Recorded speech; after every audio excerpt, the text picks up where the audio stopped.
आज हम बात कर रहे हैं एक बहुत ही जानी पहचानी कहानी की। मतलब किसी बड़े लक्ष्य की शुरुआत तो बड़े जोर शोर से होती है, पर फिर रास्ते में कहीं दम टूट जाता है। चाहे वो अपना कोई बिजनेस खड़ा करना हो, कोई मुश्किल इम्तिहान पास करना हो, या सेहत सुधारने का इरादा हो। हाँ, बिल्कुल। हमारे पास जो स्रोत हैं वो भी यही बताते हैं कि शुरू तो कई लोग करते हैं, पर अंत तक पहुंचने वाले वो थोड़े कम होते हैं। सही बात है। तो ये बीच में रुक जाना इतना आम क्यों है? आज इसी की तह तक जाएंगे जरा। बिल्कुल।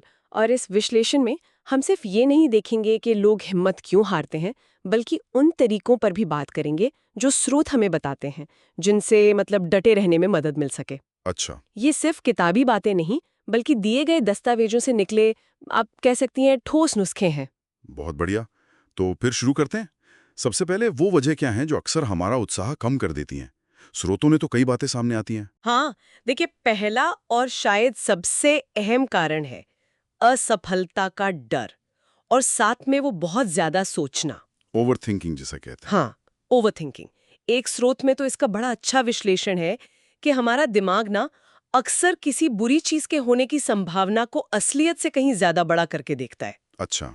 लोग नतीजों के बारे में मतलब इतना ज्यादा सोच लेते हैं कि वो पहला कदम ही नहीं उठा पाते, या फिर कोई छोटी सी मुश्किल आई नहीं कि मान लिया भाई ये मेरे बस का नहीं।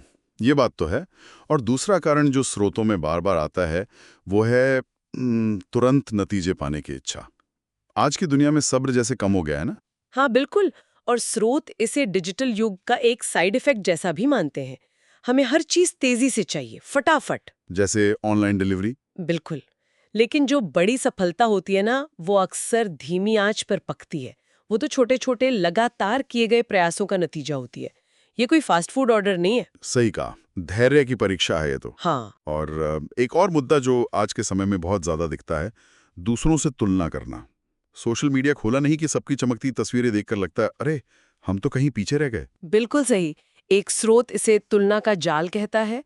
होता क्या है कि हम अक्सर दूसरों की कहानी का, मान लीजिए, 20वां अध्याय देख रहे होते हैं और उसकी तुलना अपनी कहानी के दूसरे अध्याय से करने लगते हैं। हाँ, बिना उनका संघर्ष जाने। बिल्कुल। और इसी से जुड़ा है आत्मविश्वास की कमी, हम्म। मतलब कॉन्फिडेंस कम होना। हम्म। कई बार आइडिया बहुत अच्छा होता है, टैलेंट भी होता है, पर अंदर से आवाज आती है कि मैं ये नहीं कर सकता, या मैं इसके काबिल नहीं। स्रोत बताते हैं कि ये एक बहुत बड़ी अनदेखी सी रुकावट है।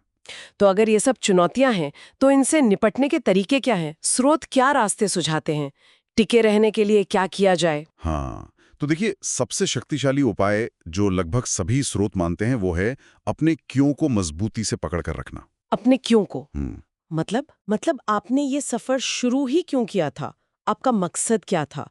जब आपका वो वाय, वो वजह साफ होती है ना, और दिल से जुड़ी होती है, तो फिर मुश्किलें झेलने की अंदरूनी ताकत मिलती है।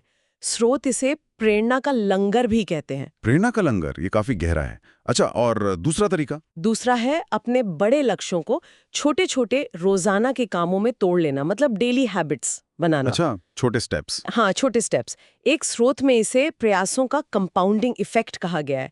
जैसे छोटी छोटी बचत मिलके एक बड़ी रकम बन जाती है, वैसे ही रोज के छोटे छोटे कदम मिलकर आपको बड़ी मंजिल तक ले जाते हैं। बस इसमें अनुशासन चाहिए। और वो जो असफलता का डर था जिसका हमने पहले जिक्र किया, उसका क्या करें? स्रोत कहते हैं असफलता को एक टीचर की तरह देखो, दुश्मन की तरह नहीं। एक स्टडी को जिक्र है स्रोतों में जो बताती है कि जो टीमें अपनी गलतियों से, अपनी असफलताओं से सीखती हैं, उनका प्रदर्शन इनोवेशन में, मतलब नई चीजें करने में, करीब 20% बेहतर होता है। अरे वाह। तो फंडा ये है कि जल्दी असफल हों ताकि जल्दी सीख सकें और बेहतर बन सकें। हर ठोकर असल में एक सीखने का मौका है, एक डेटा पॉइंट है। यानी असफलता अंत नहीं है, वो तो रास्ते का एक हिस्सा है। बिल्कुल।